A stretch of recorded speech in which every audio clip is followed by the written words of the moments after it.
One gray, misty morning in a usually quiet coastal town, an elderly veteran's small boat was towed away from its familiar dock by the Coast Guard. There was no argument, no apology, only a cold command. "Your docking permit has expired." He stood there alone, wrapped in thick fog, watching his vessel, as if a piece of his soul were being taken from him. No one defended him. No one spoke up. Only the sound of waves lapping and his weary eyes reflecting stifled disappointment. But just an hour later, the unexpected happened. 6 Navy ships slowly entered the harbor. Unarmed, no loudspeaker announcement. They quietly placed a small stone monument on the old dock, inscribed with the veteran's name and a single line. "Here is where he once stood." Why would they do that? What could make an old soldier prompt an entire fleet into action? And why would a simple stone cause the entire town to fall silent? Watch to the end and subscribe to Veteran Best Stories, where memories are never erased. His name was Walter Briggs. No one called him a hero, and no biography recorded his life. But in the small town of Sandmere, where early mist clung to tiled roofs and waves crashed against cliffs like the breath of memory, he was known by a simple title, the Boat Keeper. Not because he sailed the boat or lived off it. They called him that because he never left it, as if a part of his soul were anchored to that weathered dock. Walter had once been a maritime serviceman, 25 years aboard warships, crossing waters so strange that landforms blurred beneath salty fog, surviving gunfire in every direction. He returned not in triumph, but with a limp and a chest crisscrossed by scars.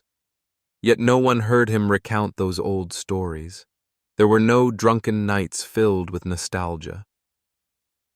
Each morning, Walter came to the dock, leaned on that battered wooden boat, and let the sea breeze speak the rest.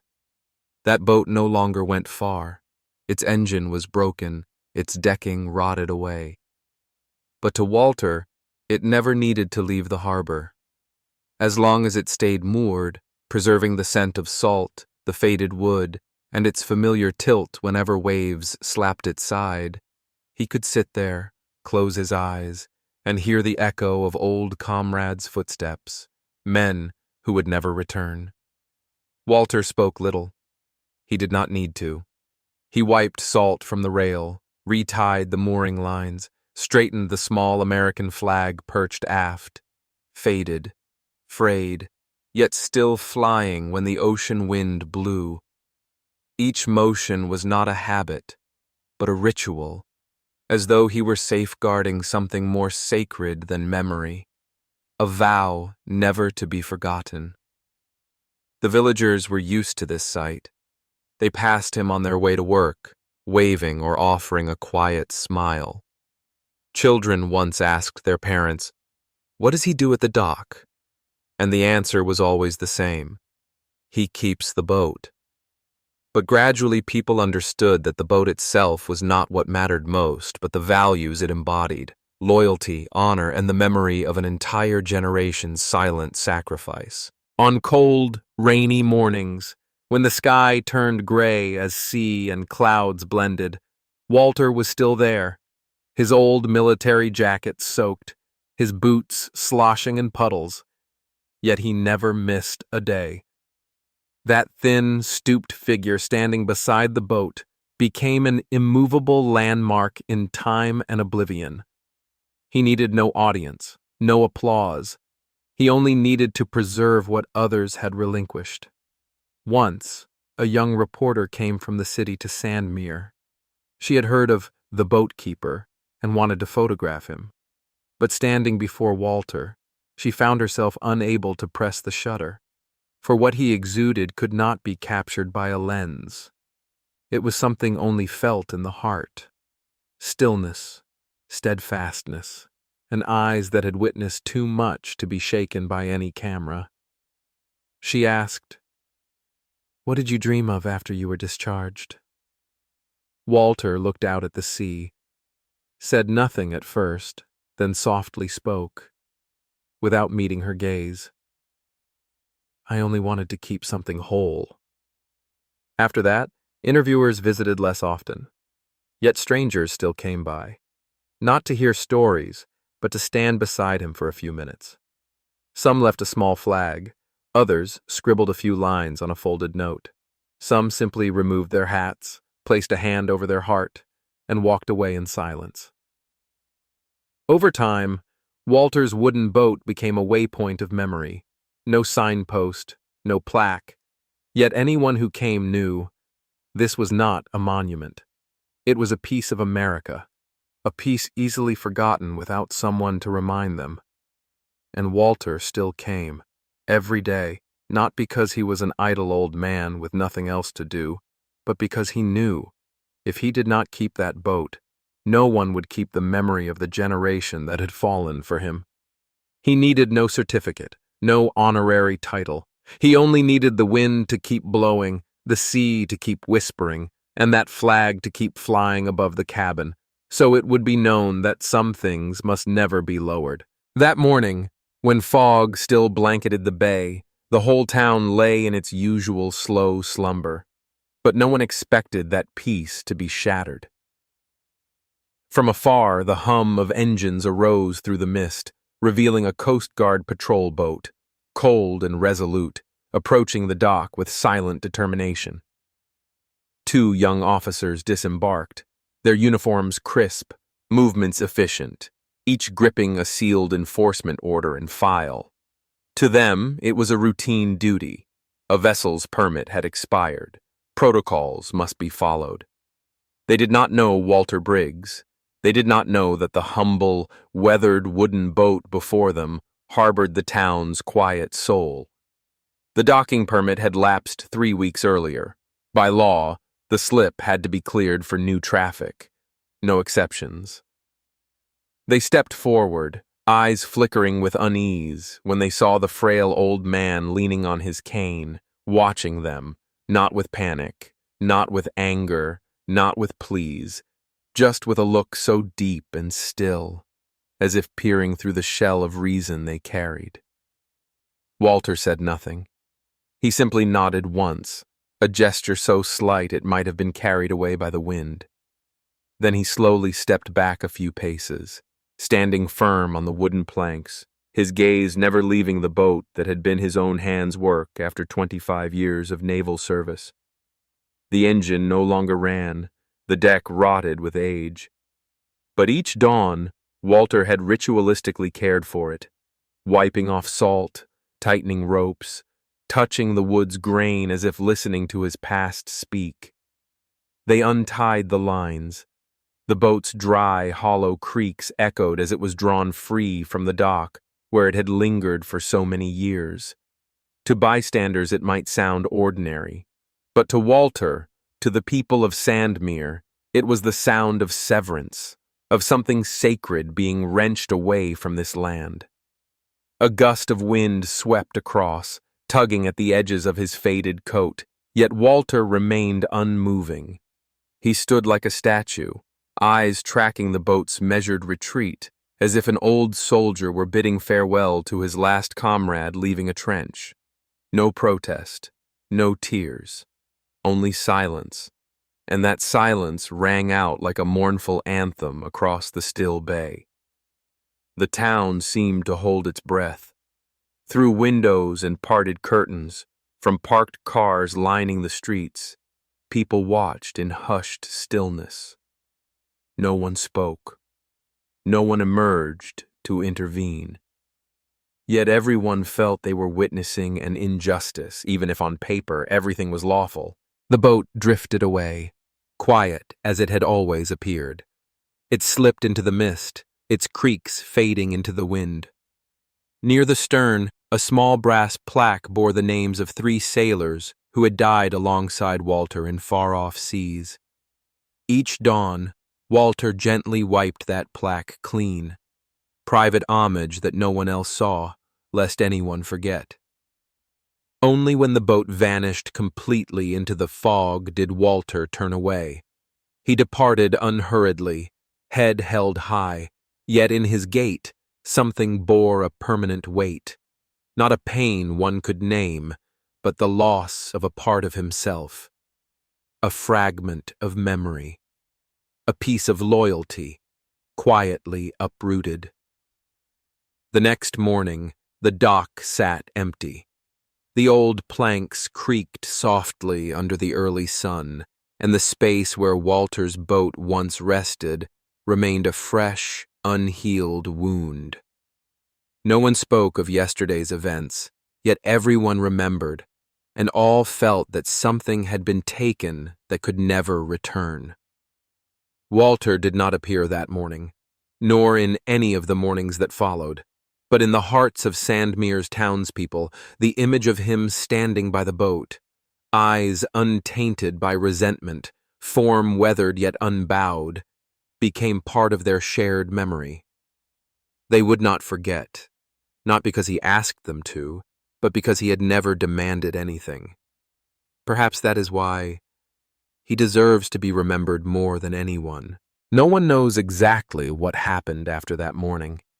Everything unfolded in silence, just as Walter Briggs had lived for many years, quietly, without demands, simply present as an unassuming yet indispensable part of Sandmere. But one thing is certain: what took place afterward no longer belonged solely to him, but to an entire generation, a collective memory, and a symbol of loyalty.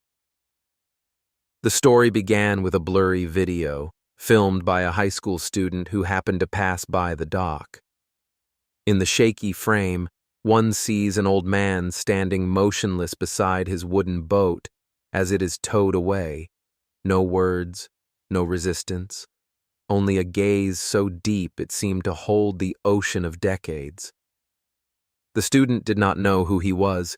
He simply uploaded the clip, adding a short caption, "I don't know what's happening, but this scene chokes me up."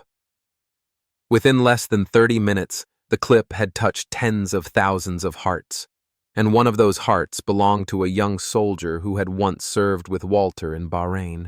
He recognized the familiar figure, the straight-backed stance despite weak legs, the quiet look still full of life. From him, the clip was sent directly to one of the nearest naval bases. There, Colonel Marcus Hale was overseeing a training session. He had been trained directly by Walter when he was a lieutenant, an era long past, but never forgotten.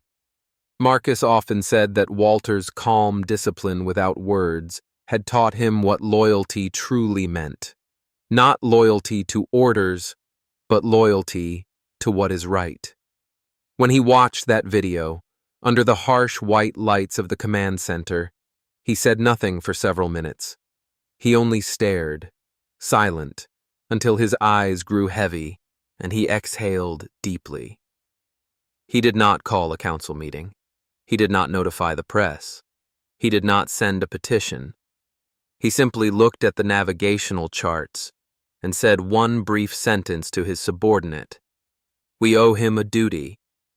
No one asked why. They understood. They left their stations and began to act without further orders. Just 1 hour later, 6 Navy ships, unarmed, with no media entourage, quietly departed the base. Their formation was not heading toward any conflict zone, nor to a strategic location. Only one destination: Sandmere, a small town they had never heard of until now. But to them, it was the place where an old soldier had just lost his last harbor, and loyalty would not allow them to stand idle. When the ships appeared on the horizon, the townspeople thought they must be dreaming. The gray hulls of the U.S. Navy vessels emerged from the mist, silent yet solemn. No horns blared, no loudspeakers announced their arrival. Only the sound of water parting beneath heavy hulls and a row of flags hoisted, snapping in the morning breeze. Walter, still standing by the old wooden dock, showed no surprise. As if he had somehow known that the years he spent preserving memories were not in vain, he did not cry. but his eyes flickered, as though his heart were beating a wordless drum. When the first ship dropped anchor, a young officer stepped forward, carrying a small wooden box. Inside it, a brass plaque engraved with his name, Walter Briggs, the sailor who never left his ship. They needed no ceremony, no speeches. They simply handed him the box, then raised their hands in a military salute. The entire dock was hushed. No one spoke. No one recorded it. They understood some moments should not be captured by cameras, but by memory. Walter returned the salute with a subtle nod. His hand trembled, yet held firm. It was not the tremor of age, but of emotions pent up so long that they finally overflowed, not in tears, but in honored silence. That night, Sandmere slept little. From porches, people draped flags. From windows, soft lamps glowed as though lighting the way for a venerable symbol returning to its rightful place.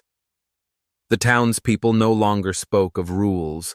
They did not mention injustice or error. They spoke only of one truth. Some laws are unwritten, yet they endure forever. And in the fading light, the old boat was moored once more, not in a new spot, but exactly where it had always stood. No one dared move it again. No one dared disturb that peace. For now, the boat belonged no longer to Walter alone.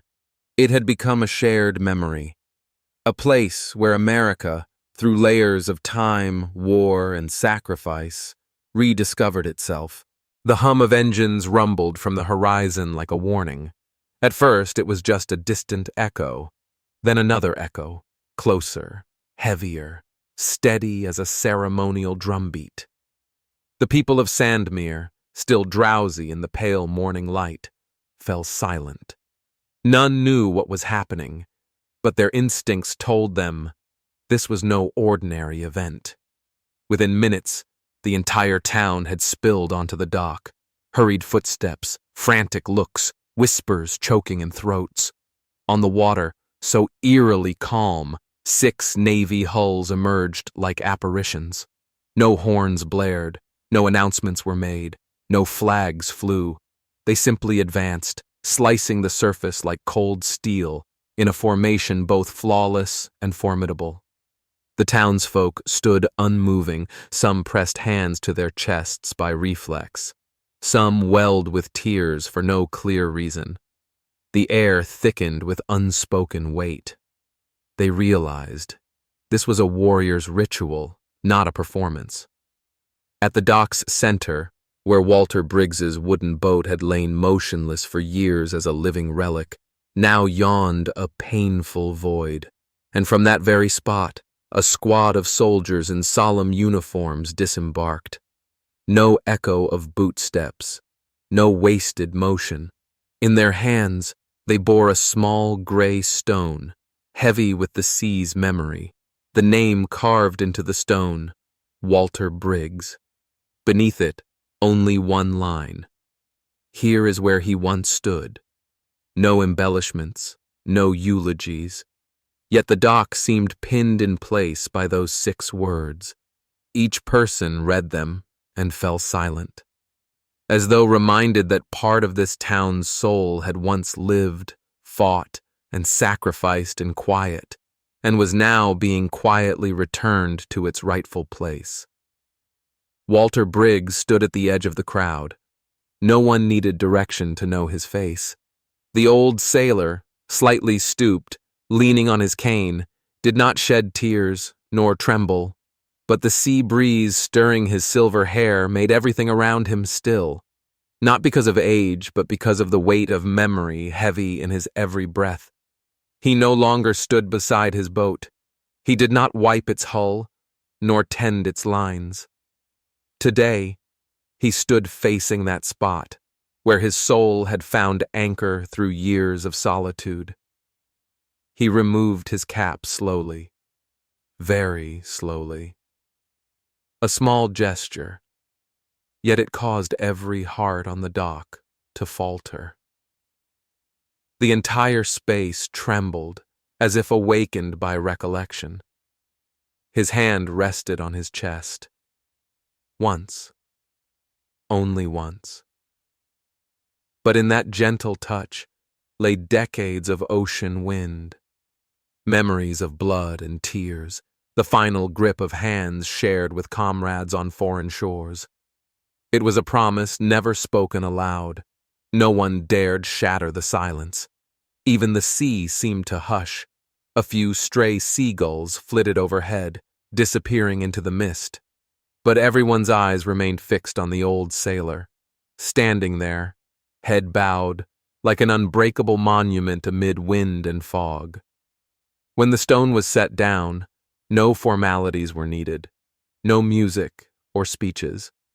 The presence of 6 Navy ships, unarmed, without banners, spoke the clearest declaration: "We have not forgotten him." A little girl gripped her mother's hand and whispered, "Mom, who is Walter Briggs?"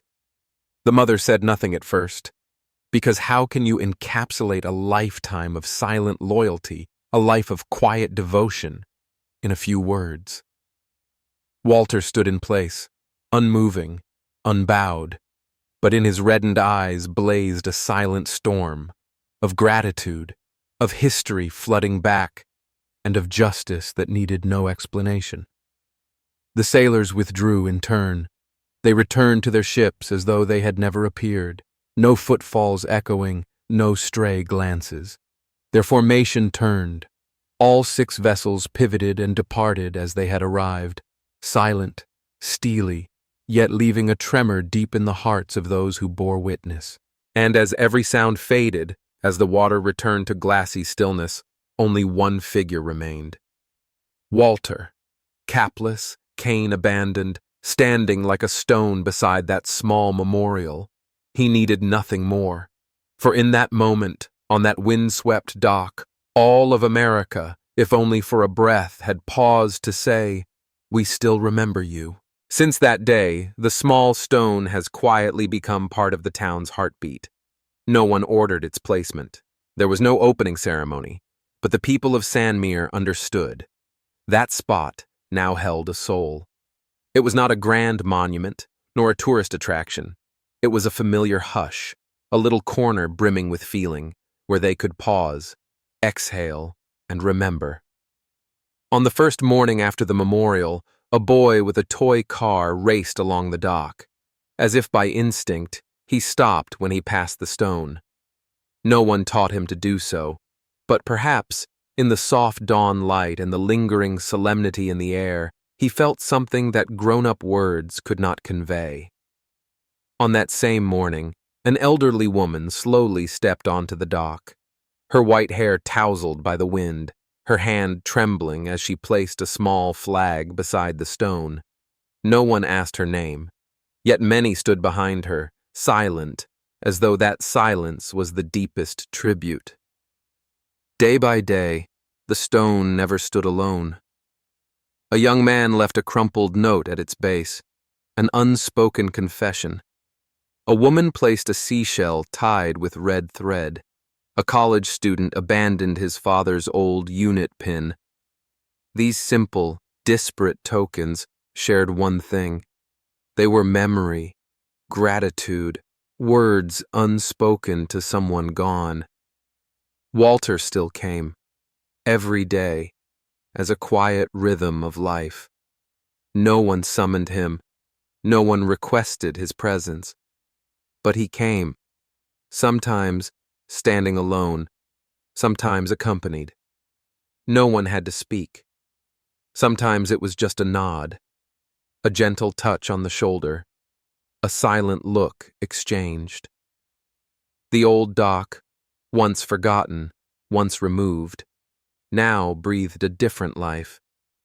Not loud, not fierce, but quietly, like water flowing under worn planks persisting through long days. For Walter, little changed, yet nothing was as it had been. He remained an old sailor, slightly stooped, moving slowly with his cane. But his gaze no longer bore its former chill. In those eyes lingered something softer, a peace at knowing he was no longer alone. Each morning he sat beside the stone, sometimes glancing at the water, then watching the children playing nearby. His heart felt lighter than before. No one called his name, but his presence had become essential to this place. Many feared that one day the stone would be forgotten, that its impact was fleeting, a momentary emotion soon to fade. Yet as time passed, the stone quietly drew even more people. Not to remember an individual, but to feel something larger, the silent presence of those who had stood on the boundary of life and death, then returned, living among the living as shadows, until someone fell silent enough to see. The town never held an annual ceremony, but each autumn, on the very day the boat was taken, a few people would automatically come to the stone.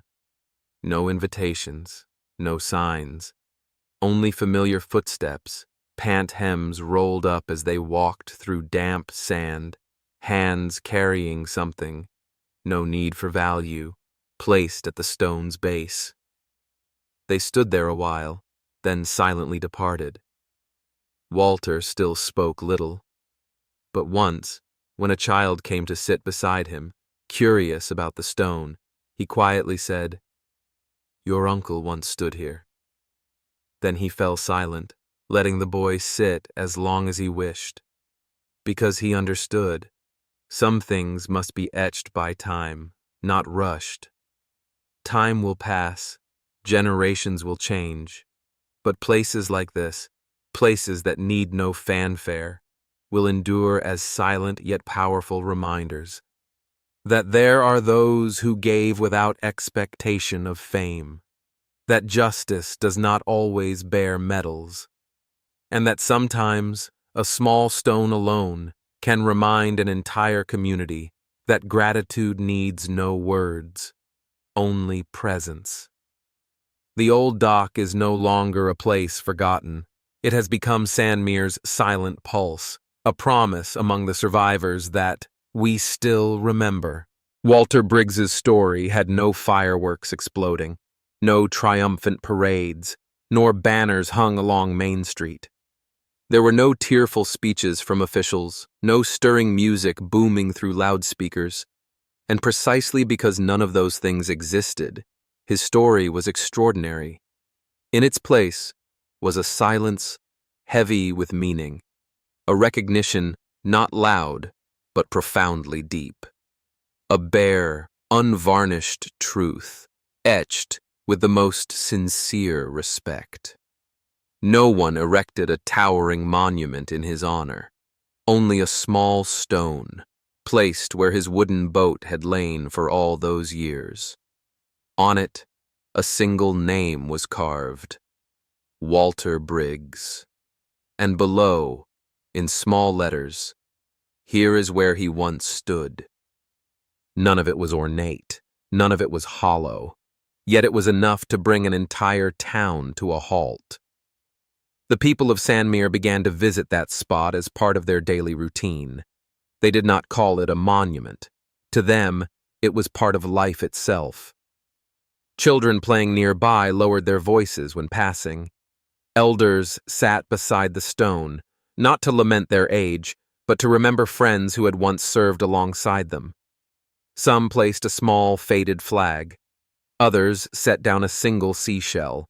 Still others left a scrap of blue cloth or a folded note tucked into a coat pocket. No one said it was a ritual, but everyone understood. It was a way to tell Walter that he was not alone. Walter continued to come each day, but he was no longer standing by himself. Some came to walk alongside him. Some simply sat quietly at his side. Some patted his shoulder and then departed. None of it required words, because there are connections that need no sound. What had once been a forgotten dock was now the town's silent heartbeat. A place that did not merely commemorate one man, but celebrated what he represented: loyalty needing no fanfare, sacrifice demanding no reward. The belief that not every soldier returning from war finds his footing, but if a community is warm enough, If it can hold its breath, then we can give that footing back. Walter did not require a grand, boisterous celebration. What he needed, and what he deserved, was the gaze that saw him as part of this place, not as someone merely occupying space, but as one who guarded its memory. He never asked anyone to remember his name, yet by simply being here, day after day, he ensured that the town could not forget. Sandmere changed with each passing day. New cafes sprouted, tourists arrived and departed, but the old corner by the dock, where that small stone stood, was never forgotten. It needed no promotion, for anyone who set foot there, whether a local or a visitor, carried something away, perhaps respect, perhaps sorrow, perhaps a silent promise we will not forget. Walter no longer spoke much. He did not recount his days in Bahrain or the missions he had flown. Yet each time his eyes turned to the water, they told a story not found in textbooks, not shown in documentaries, but as vivid and heart-wrenching as life itself. A story of a man who gave his youth to his country, returned in silence, and was remembered, not by medals, but by a community's heartfelt presence. A small stone, a single gesture, a bowed head. If you believe that honor should not be measured by permits or bureaucratic forms, but by memory, by gratitude, and by how one lives after leaving the battlefield, then perhaps you understand what Walter needed. Not a registry of names, but the knowing look of recognition, to be acknowledged, to be felt in another's heart, just as he had once protected them from afar. And if you believe that an old soldier, even without a rifle in hand, still deserves a place to stand, where he spent his life defending, then share this story. Let more people know that America is not defined only by grand symbols, but by the quiet men and women who preserve freedom with every ordinary breath. And don't forget to subscribe to Veteran Best Stories, where each episode is a reminder that America should never forget those who kept its liberty. Each installment does not merely recount feats of valor, but unveils the human spirit, not to stir sadness, but to awaken gratitude.